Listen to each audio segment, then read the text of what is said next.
সবাইকে welcome. Honda sales point Uttara. Hornet আসে আর চলে যায়, আর এই জেনারেশনে খুব পছন্দের একটা বাইক হর্নেট 2.0। তা না হলে এত সেল হওয়ার কথা ছিল না। আর ওয়েলকাম হোন্ডা সেলস পয়েন্ট, কেমন আছেন? হন্ডাতে কি প্রথম হন্ডার বাইক কি প্রথম টাইম? জি, এটাই first time. First time bike কেনা। বাইকও ফার্স্ট টাইম না হোন্ডাও প্রথম? বাইকই ফার্স্ট টাইম। বাইকই first first time, time, right? আচ্ছা। Yeah. ফার্স্ট বাইকটা আপনার হর্নেটটা কেন পছন্দের তালিকায় ছিল কেন? এটার অ্যাগ্রেসিভ লুকটা আমার সবচেয়ে বেশি ভালো লেগেছে এবং বাজেট ফ্রেন্ডলি।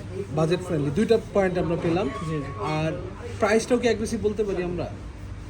বলেছো তো বাজেট ফ্রেন্ডলি। বাজেট ফ্রেন্ডলি, কিন্তু প্রাইসটা অ্যাগ্রেসিভ, কারণ হচ্ছে হ্যাঁ, yeah. Ups and down suspension, যেটা হচ্ছে আমাদের সিবিআরে থাকে, এই যে আপনার পিছনে 6.5 লাখ টাকা। আর পাশাপাশি হচ্ছে আমি সিভিল ইঞ্জিনিয়ার, আমরা সাস্টেইনেবিলিটিতে বিশ্বাস করি। তো আমার একটা বিশ্বাস আছে যে টেকসই এটার দিকে হোন্ডা বেস্ট হবে long that's why we are here. Thank you boss. আরেকটা বিষয় হচ্ছে এটার মাইলেজ কত শুনেছেন? 40 to 45। 40 to 45। আপনি যদি স্মুথলি রাইড করেন ইনশাআল্লাহ কত পর্যন্ত পেতে পারেন, আপনার কি মনে হয়?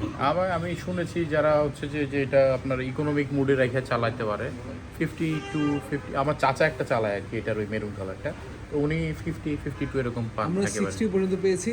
এটা হচ্ছে আপনি কেমন টাইম টু টাইম কেমন সার্ভিস করাচ্ছেন, সেকেন্ড হচ্ছে আপনি ফুয়েলটা ভালো পাম্প থেকে নিচ্ছেন কিনা, Okay. আর থার্ড হচ্ছে আপনার রাইডিং স্কিল কীরকম, সেটার উপর ডিপেন্ড করে আমরা 60 পর্যন্ত পেয়েছি, 60+ পেয়েছি।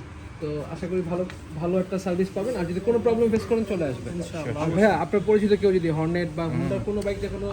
আমি নিজে এফজেডএস ভার্সন 3 চালাই। আমি ভাবছি যে শিফট করব হোন্ডাতে, শিফট ইনশাআল্লাহ করব এক্সচেঞ্জ NX2 করলে তে। ডিল পাবেন, Yeah. একটু এক্সচেঞ্জে একটা বেস্ট ডিল দেবেন ইনশাআল্লাহ। থ্যাংক ইউ বস, ভালো থাকবেন। আপনার নতুন বাইকের সাথে পথ চলা সুন্দর হোক। আসসালামু আলাইকুম, ফি আমানিল্লাহ। ভাই